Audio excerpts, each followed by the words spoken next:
aujourd'hui on se penche sur une offre d'investissement qui ne passe pas inaperçue, le fonds BPI France Défense.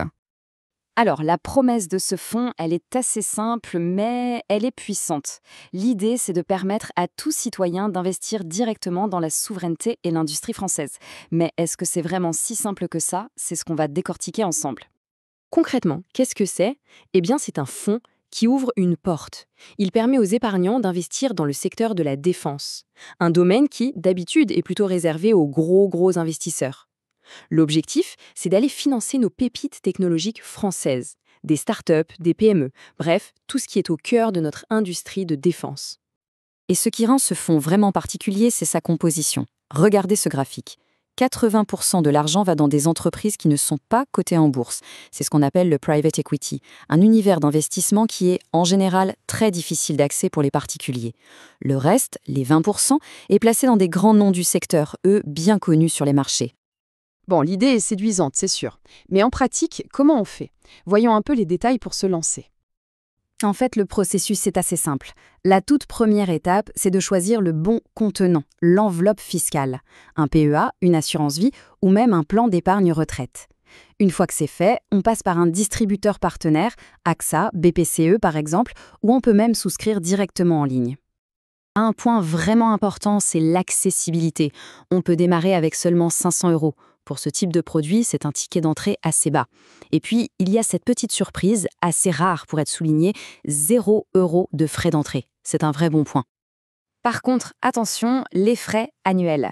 Là, on parle de 2,80%. Et ça, ce n'est pas rien, c'est même un chiffre assez élevé. Ce graphique nous montre bien où va l'argent. La moitié pour la gestion et une autre grosse part pour les frais liés directement aux investissements. C'est un chiffre à bien avoir en tête parce que forcément, ça vient grignoter la performance finale. Et cette frise chronologique, elle illustre parfaitement une chose. C'est un investissement de longue haleine. L'argent est bloqué pour au moins 5 ans. Impossible d'y toucher avant. Les premiers retraits, pas avant mi-2030. Et la durée qu'on recommande, c'est 10 ans. Donc oui, c'est un vrai engagement sur la durée. Ok, maintenant qu'on a vu le comment, passons au pourquoi. Qu'est-ce que ce fonds a dans le ventre? Quelles sont ses promesses? Alors la carotte, si on peut dire, c'est cet objectif de rendement de 5% net par an. Mais attention, le mot-clé ici, c'est objectif. Ce n'est absolument pas une promesse. Rien n'est garanti. Alors quels sont les arguments qui jouent en sa faveur?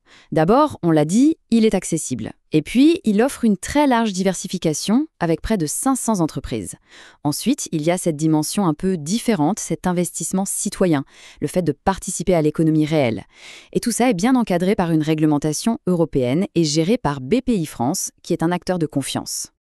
Mais un bon investissement, ça s'analyse aussi et surtout par ses risques. Et là, il est crucial de ne pas se voiler la face et de regarder l'autre côté de la médaille. Et des risques, il y en a, et pas des moindres. Le premier, le plus important, le risque de perdre son capital. On retrouve aussi l'illiquidité, avec ce blocage de 5 ans dont on a parlé, les frais annuels qui sont élevés, on l'a vu, le rendement qui n'est pas garanti, et le fait qu'il n'y a pas de cadeau fiscal spécifique. Pour que ce soit encore plus clair, le fonds est noté 6 sur une échelle de risque qui va jusqu'à 7. C'est un niveau de risque très élevé. Concrètement, ça veut dire qu'on peut perdre une partie ou même la totalité de sa mise. C'est un point absolument fondamental à comprendre. Et ce n'est pas juste une théorie, il y a un précédent.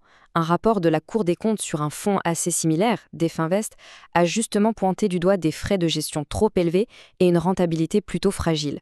Ça doit vraiment nous inciter à la prudence.